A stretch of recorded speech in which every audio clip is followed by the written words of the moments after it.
Before we get into it, subscribe to the channel if you care about survival history that holds up across centuries instead of trends. Today we're looking at the rules that keep reappearing no matter the era, the climate or the technology. Different cultures, different enemies, different environments, and yet the same survival rules show up again and again, written into journals, military manuals, and archaeological evidence. That repetition is the point.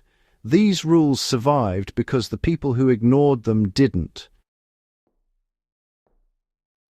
Survival begins with managing energy, not chasing comfort. Every century teaches the same lesson first. Exhaustion kills faster than hunger. Roman legionaries, medieval caravans, polar explorers, and modern soldiers all recorded the same pattern.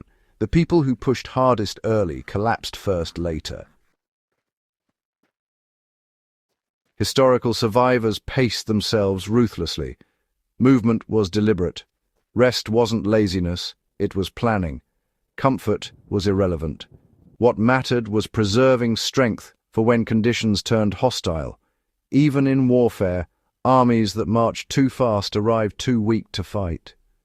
Survival favors those who conserve energy, not those who feel productive. Movement beats possession in every environment. You know, across history, the people who survived the longest carried less, not more. This isn't ideology, it's arithmetic. Weight slows movement, and slow movement, well, it limits options. Nomadic cultures, frontier scouts, and reconnaissance units all operated under strict load limits. Survivors prioritized items that multiplied options rather than items that solved single problems. A simple blade, cordage, and fire capability appear in nearly every historical survival kit. Excess gear created attachment, and you see attachment made retreat harder. Survival rewards mobility even when that mobility feels uncomfortable. Fire control, not fire creation, determines survival.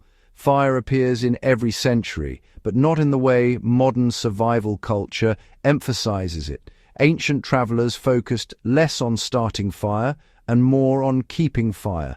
Embers were transported, protected, and shared. Fire was treated as a living resource, not a trick. Right, so shelter is really about wind and ground, not just walls. Over the centuries, people changed the materials they used for shelter, but honestly, the priorities have stayed the same.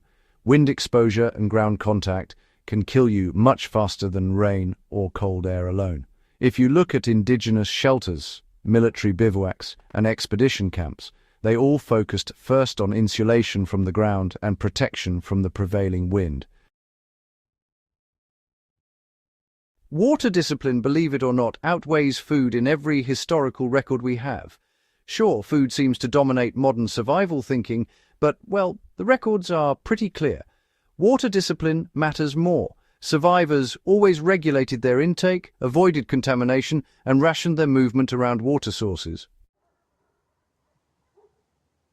Situational awareness, honestly, prevents more deaths than weapons ever could. From ancient battlefields to wilderness crossings, being aware has saved more lives than any piece of equipment. Survivors were always reading the terrain, the weather, animal behavior, and of course human signals. They never moved blindly or just trusted their assumptions. Skills outlast tools in every era. Tools changed across centuries, but skills did not. Cutting, binding, fire control, navigation, and first aid appear in every survival tradition. People who mastered these skills adapted to new environments quickly. Psychological discipline appears in every survival success.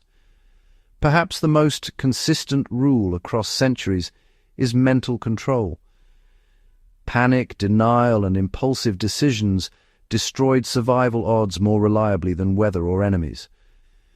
Survivors maintained routines, focused on immediate tasks, and avoided catastrophic thinking. Why these rules refused to disappear? These survival rules appear in every century because they are rooted in human limits. Technology changes, environments shift, enemies evolve, but the body and mind remain the same. The rules that respect those limits endure. The ones that ignore them disappear, along with the people who tried them. If you want survival knowledge that doesn't expire with trends or gear releases, subscribe to the channel and share this video. History has already tested these rules across thousands of years. Ignoring them is optional. Paying for it isn't.